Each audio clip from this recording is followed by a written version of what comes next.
Tout-Puissant, bonjour pour ce nouveau numéro de Flash évangélique. Exode dans son chapitre 31, les versets 1 à 3. Je le fais lecture.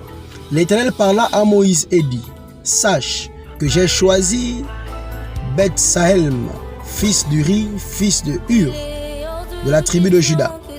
Je l'ai rempli de l'Esprit de Dieu, de sagesse, d'intelligence et de savoir, pour toutes sortes d'ouvrages. J'aimerais t'annoncer ici le thème que porte cette semaine: la puissance de l'onction dans le monde. La puissance de l'onction dans le monde est notre thème. J'aimerais t'annoncer, frère, et revenir sur un texte pour, n'est-ce pas, définir la puissance de l'onction dans le monde. Nous sommes dans le livre de Genèse en son chapitre 1, à partir des versets 8. La Bible déclare ceci. 3 mots que je vais prendre. Il dit: soyez féconds, multipliez-vous et remplissez la terre. La fécondité dont il s'agit ici, frère, dans le sang, s'agit du plein de Christ en nous. L'espérance de la gloire. Avec Christ, j'atteindrai des exploits. Comme pour te dire, frère, dans le sang, que, n'est-ce pas, ce plein de Christ, la fécondité de Christ en nous, Paul pouvait dire: j'ai les douleurs de l'enfantement. Christ a été enfanté en nous, frères.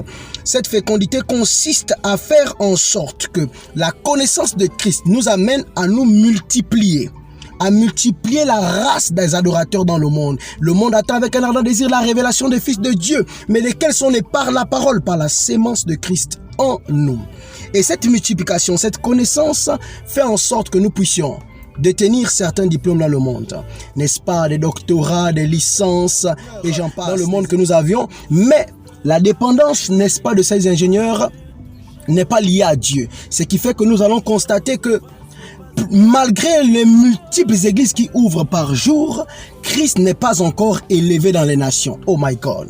Parce qu'en réalité, il ne se multiplie pas. Il dit: soyez, multipliez-vous. Nous sommes dans la multiplication. J'aimerais dire à quelqu'un que si l'éducation nationale a des problèmes, en fait, le problème, ce n'est même pas l'État.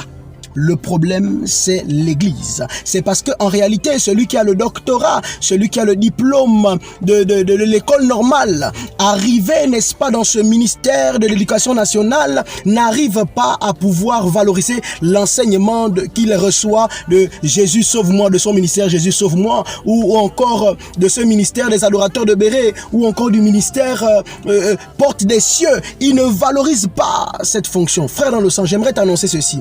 Nous n'avons pas seulement été oints pour être pasteur, prophète, docteur, évangéliste ou apôtre. Non, nous avons aussi été oints pour valoriser l'onction de Dieu, à être des personnes qui ont, n'est-ce pas, la plume pour écrire la loi, pour écrire ce qui doit se faire dans une nation. Alors j'aimerais t'inviter à prendre ton ministère au sérieux, afin que tu te multiplies et que nous puissions remplir la terre, que nous n'entendions plus que dans notre nation, dans cette Afrique, se trouvent des personnes abandonnées. Frère, rappelle-toi, le texte de l'Exode, le chapitre 28, le verset 1 déclare que Dieu a choisi pour Aaron et ses fils une personne spécifique qui était remplie d'esprit pour confectionner ses vêtements. Ça voudrait dire que tout ouvrage consiste à toutes les œuvres, toutes les professions qui existent, que nous allons remplir. Nous allons remplir de la puissance de l'onction que nous emmagasinons dans nos ministères et vers valoriser Christ dans la nation. Que le Seigneur te bénisse par ce message. Je crois que tu es un ministre, pas seulement dans le temple, mais aussi dans le ministère, dans le monde.